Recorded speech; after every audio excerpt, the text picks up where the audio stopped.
বান্ধবী, তুমি ধন্য।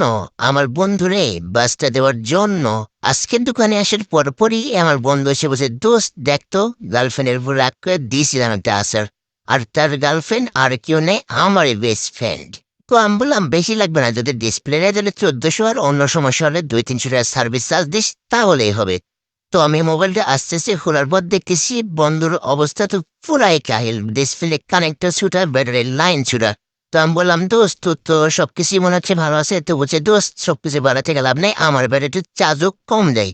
তো আমি বললাম, তাহলে থাম, তাহলে ব্যাটারিটা চেঞ্জ করে দিই, তোর জন্য সার্ভিস চার্জ লাগবে, আর তুই আমার এই ব্যাটারির দাম মাত্র 1000 টাকা দিবি। তো বলছে, ঠিক আছে দোস্ত, তাহলে তুই আমার ব্যাটারিটা চেঞ্জ করে দে। আমি মনে মনে অনেক খুশি, আমার বান্ধবীরা আজকে ফোন দিয়ে থ্যাংক জানাবো দে। তুই এইভাবে আমার বন্ধুরে চেতাবি, আর আমার বন্ধু ফোনটা ভাঙিয়ে আমার কাছে নিয়ে আসলে আমার লাভ।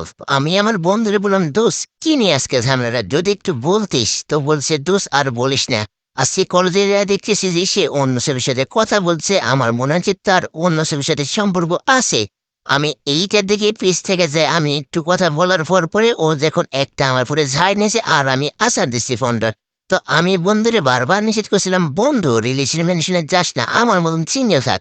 তো হালাই কোনো কথাই শুনলো না, রিলেশনে যাওয়াই লাগবে, গেল। তো আমি বললাম, লে এখন বাস খা, আর আমার কাছে ফোন ব্যাংকে রোজ নোস নিয়ে আসবি, আমি এটাই চাই।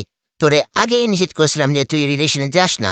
এই জন্যে আমি বারবার করে বলে থাকি, রাগ তো নয় যেন আমাকে লক্ষ্মী, রাগ করলেই মোবাইল মেগার লাভ।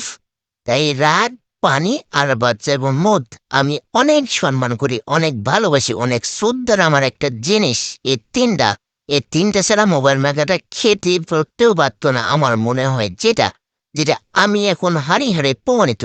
রাগ করলেই আমাগো লাভ, আর আমরা চাই মানুষ বেশি বেশি করে রাগ করুক আর ফোন ভাঙুক।